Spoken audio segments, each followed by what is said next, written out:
Education is an enduring legacy that can be bequeathed to the younger ones for the development of the society. And Ogun State, as the cradle of education in Nigeria, have produced great scholars in every field of life, as well as foremost educationists, both living and dead, who have contributed in no small measures to the greatness of our dear country, strives hard to maintain the lead. The state was also recently adjudged as the one with highest number of tertiary institutions in the country. In view of this, the Ogun State Governor, Prince Dapo Abiodun, is not leaving any stone unturned to sustain the tempo of Ogun in the educational sector as a pace-setting state in the provision of qualitative and affordable education, as the recently appointed great education administrators, scholars, and men and women of integrity to direct the affairs of the tertiary institutions in the state.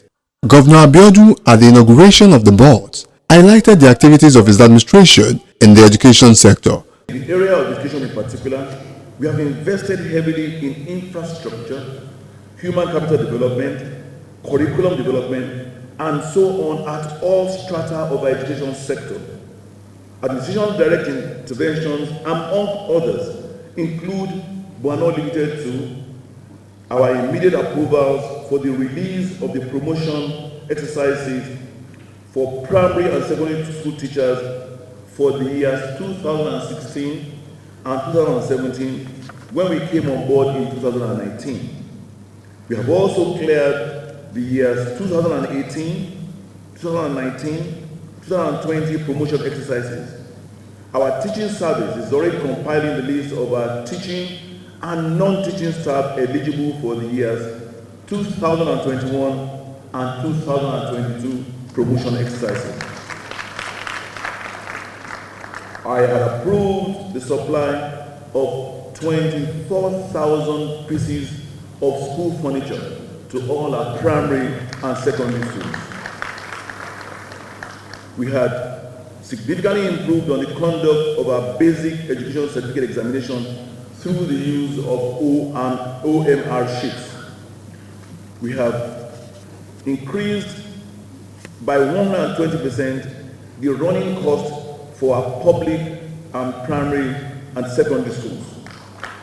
We have integrated 100 fellows into the Teach for Nigeria program.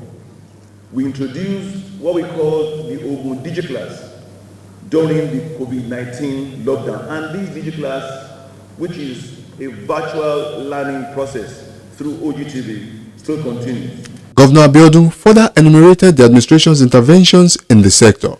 I have approved the establishment of what we call the Ogun State Education Intervention Fund. This is a special intervention fund for the education sector. We also introduced the Ogun Teach Intervention Program. This program has employed 5,000 teachers to fill the teacher vacancies in primary and secondary schools and technical colleges. This will be the first time in probably 15 years that teachers will be employed to our public, primary and secondary schools in Ogun State. We have repositioned our education sector through the implementation of what we call the Central Education Information Management System. This is now allowing us to gather data, analyze data, and also we have introduced what we call the LRN, the Learner Identification Number. That is the first time in the history of this country that every student in Ogun State now has an ID number, which we call the Learner Identification Number. That way we can track every student, either in a public or private school.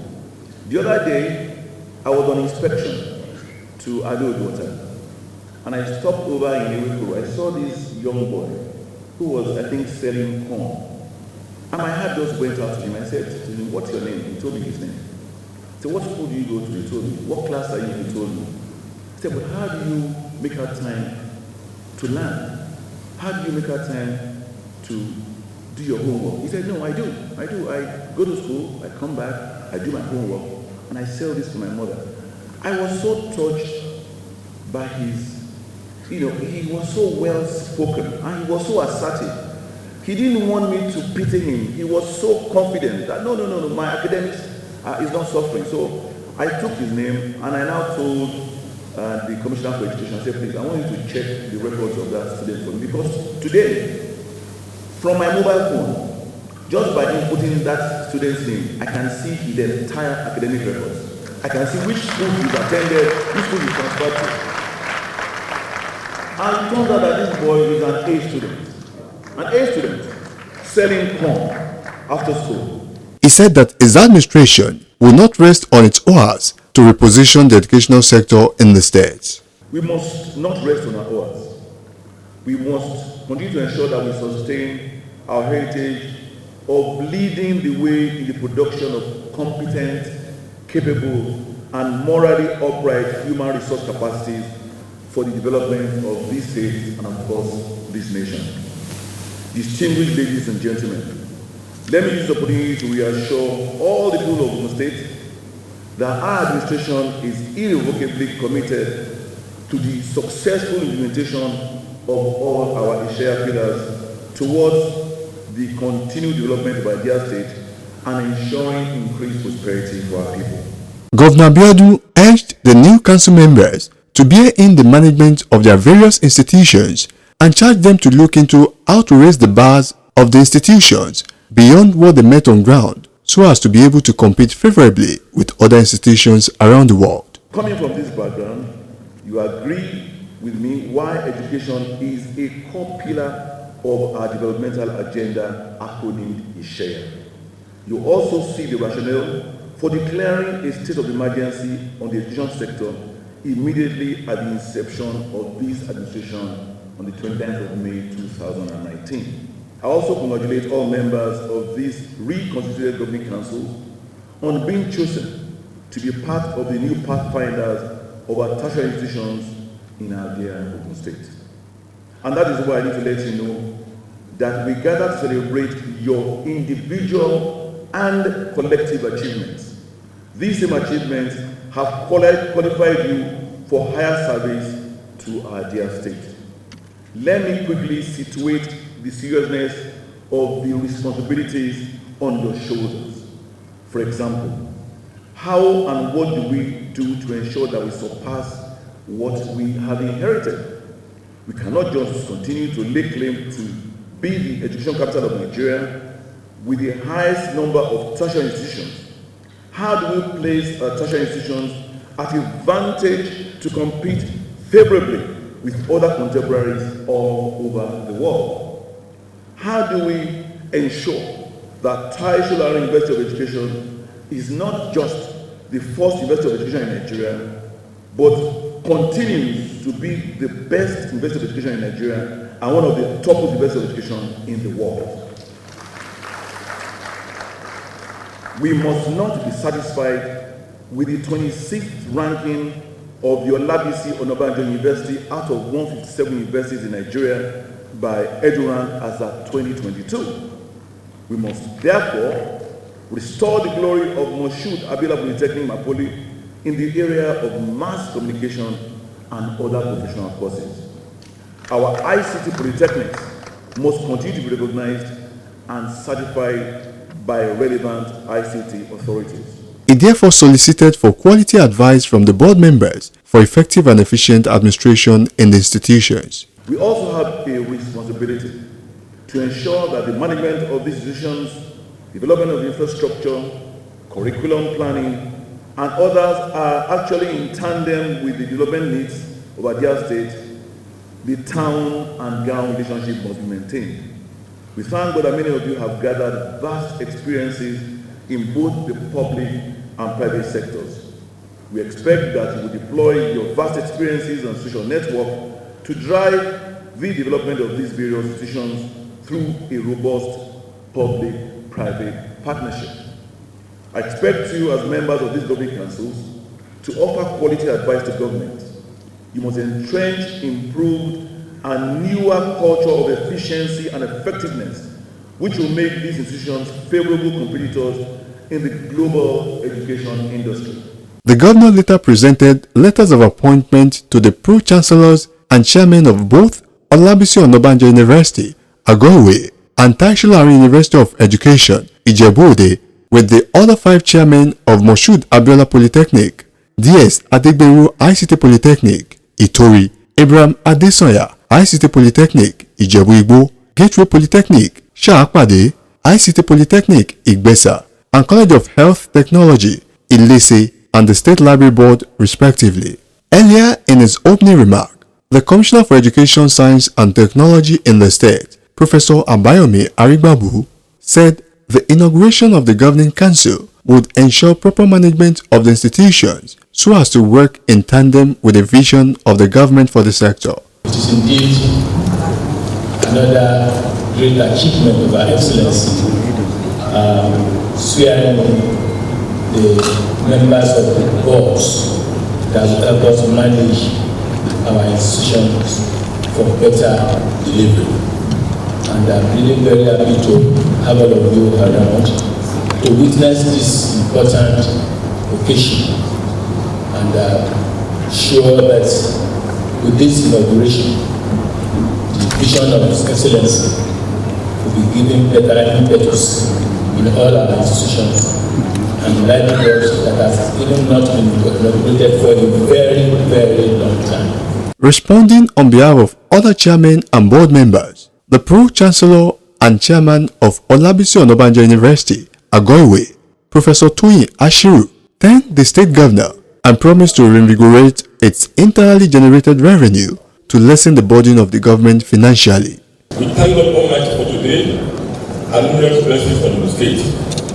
In particular, we also express our gratitude to His Excellency Prince Dapo Abiodun MFR for counting us and us wanting to be considered as chairmen and members of these global institutions.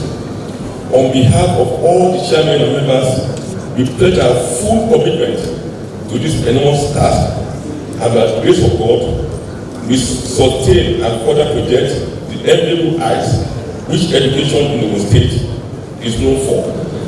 We are aware of the enormous financial resources required to provide quality education at this level and the limitations of government in providing this requirement for the purpose. We also know that perhaps the most important aspect of our assignment is to reduce the burden of the state government in this regard and provide alternative sources of funding for these institutions. We shall therefore commence immediately the process of ensuring that we increase the internally generated revenues of the various institutions through encouragement of quality and productive research useful for the thriving industries in the state and Nigeria as a whole. We will also commence the drive to source for international funding for the institutions. The administrations of each of the institutions will also be strengthened to enable them to contribute to their development. The chairman and members of each council will also leverage on their clout and stand in the society to appeal to well-meaning individuals, societies, and corporate bodies to assist in the development of tertiary education in the state. In conclusion, I assure Your Excellency that we shall justify the confidence imposed on us. Our tenure will witness a remarkable improvement in the development of tertiary education in the state and the leadership role which will be as taking education in Nigeria will be sustained. So help us God. Some members of the constituted boards spoke with giant strides on what should be expected from the boards. Normally, when you are given an assignment like this, you feel humbled because you are not the only person in the midst of arrays of talents that can handle such an assignment. Secondly, having accepted to serve as an obedient chief servant anywhere I go, I see this assignment as a trust that we need to do with utmost care, simply because you cannot be asked to be the chairman of a place where you won't be able to do anything. Therefore, as a trust, I know that His Excellency, Governor of Ogun State, must have reposed certain level of confidence in one before finding you worthy for that assignment. Therefore, we cannot afford to disappoint. Secondly, we know that whatever we are going to do there, apart from being answerable to His Excellency, ultimately we are going to be answerable to God. Having this at the back of our mind, therefore, I believe whatever challenges we are going to face there, we should be prepared.